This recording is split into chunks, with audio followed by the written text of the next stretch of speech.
There are so many videos I need to make because I tried to do that last video, the one that was titled I don't even know. Gosh, there's so much to say. So I'm going to make a video about what I believe spiritually. But this is what I believe on a scientific scale. Gosh, it's going to be a long too. As a physics, chemistry, math, and biology student, there's a lot of what I believe. And as a Christian, there's a lot of what I believe. So this is going to be the best, shortest way of explaining what I believe. Maybe this will help you. Maybe this will help you understand to either not watch my videos or to watch my videos. So, man, oh, this is going to be so crazy. Okay, so let's take one at a time. Physics and Christianity. Let's go with that. God created the laws, obviously. God created the world and set everything into motion, as Genesis describes. And, oh man, okay, I'm not going to get into this, but I'm going to say this a little bit. The Bible doesn't say exactly there being a young earth or an old earth. It doesn't say anything about age. One of the biggest arguments I get, especially in the physics department, is like, how can you believe what the Bible says about being young earth? Like, one, it doesn't say anything like that. It just gives an explanation of creation. It gives an account of creation, and then it gives genealogies. Yes, and Hugh Ross, I love you, man,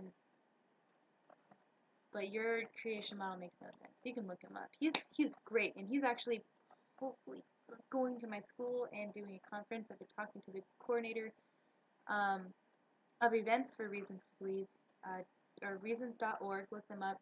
Awesome stuff, but some of the stuff don't believe. But very informative, very great. He's an astrophysicist who's a Christian. I recommend you look him up, and he has a lot of videos and stuff. But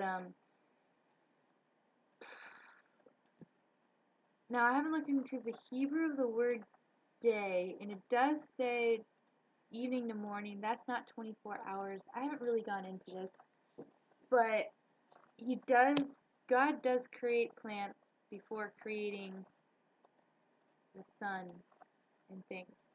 So if this was more than a day, don't know how plants would survive. Just saying. Chuck Missler, he's a systems engineer, systems analyst, who's a Christian and a pastor. He's very interesting. I like what he has to say. Some stuff, I'm not sure if it's like dumbed down for the audience or if that's what he actually believes, but a very good basic. And I want you guys to look that up. So I'm running out of time. Okay, so God created. Yes, I had no problem with that. Don't know what I believe with the age of the earth. All I know is that God created man with age. Why can't he create the earth with age? With the creation, the amount of energy that's exploding and spreading out and everything, and the looking at the redshift and everything that's going on, and then figuring out the speed of light and the age of our universe because of that, and then the stretchings of the universe. Speed of light can change. It can. And at the very beginning of the universe, speed of light could be a lot faster than it is now and could be slowing down, which explains the redshift and things. I'm not going to get into this. Totally different video. But I don't know what I believe exactly with that because I haven't looked into it enough. Probably have a video about that later. And so that's the physics side. Chemistry, I don't see any problem with chemistry and God until you bring the chemistry into biology. One of my biology professors, which is like ridiculous. Okay, here's science. Okay, math is the basis of all science. You have math, you can have anything. With math, it goes into chemistry, it goes into physics, it goes into physics. You need the laws of physics with this math. Now, with math and now physics, you have chemistry. Chemistry uses everything of math and uses everything of physics and its laws to explain itself and to make sense. Now, with all of those sciences, you have biology. Biology cannot stand alone without chemistry, without physics, and without math. One of my professors is like, ha ha ha, Nobel Prize in chemistry. Well, should have been Nobel Prize in biology because it's basically biology that person used. I'm like, obviously, because everything in biology is based on chemistry. You can't have biology without chemistry. That's all. It's just the combination of chemistry to make biology. That's on a tangent. Okay. Well, so I don't see any problems with chemistry, obviously. So biology, man, this could be a whole new video, and there's so many aspects of biology. Biology is so complex. But as for evolution, which is probably what you guys are going to be looking into, like what I believe and stuff, there's like 4 types of evolution, and evolution can be defined and described in many different ways. So when someone says, "Oh, do you believe in evolution?" or the evolution totally contradicts the Bible, it's like, what evolution are you talking about? One. So that makes me question if you know what you're talking about, because there's so many different types of evolution and so many definitions of evolution. So are you actually taking the real definition of evolution? If that's the case, then I don't see a problem with it in the Bible. Man, I'm running out of time. You got to be way more specific than saying, which a lot of people, I understand, because there's non-biology majors that come up to me, especially in the physics department, that are like, oh, okay, evolution and Christianity, how do you feel about that? I'm like, you tell me, or you ask me when you have your own opinion, because you're probably just going to repeat something that you've heard, and something that you don't even know, which is not fine. But how about you ask me specifics in evolution, or the different evolutions, and then I can tell you what I believe, because just saying evolution, yes, I believe it, and forms of it, it's hard to say. I guess I can make that in a completely different video, maybe to help you out and break it down a little bit more. But certain types of evolution, contrary to the Bible. Certain types of evolution, totally in line with the Bible. So I don't have problems with certain things of evolution. Certain things I do have problems with.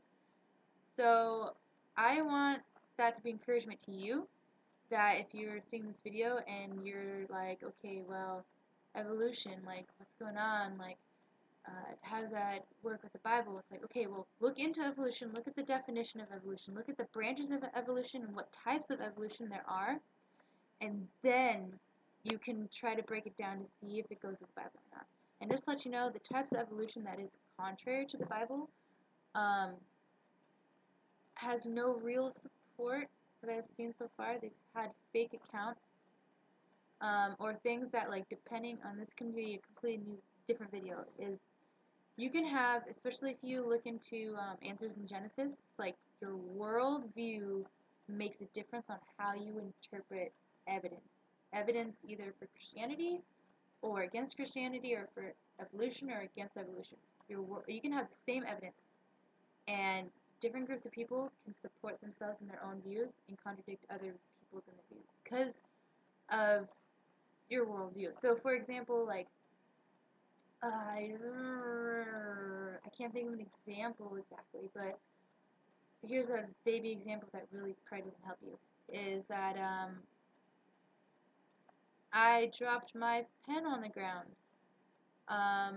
Depending on my worldview, I can interpret it as in that pen came out of nowhere because it wasn't in your line of view. Okay. Or, oh man, this could go so many places. So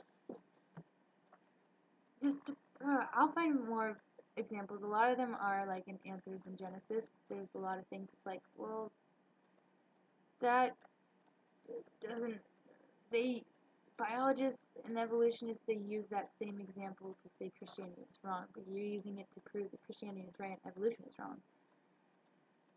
So everything depends on your worldview. I'm just letting you know. Like, there's a lot of evidence out there that evolutionists use, but to tell you the truth, it doesn't prove a thing. Oh, and then proving that's a huge thing in science. There's no such thing as proving. There's support and there's evidence for it, but there's no such thing as proving.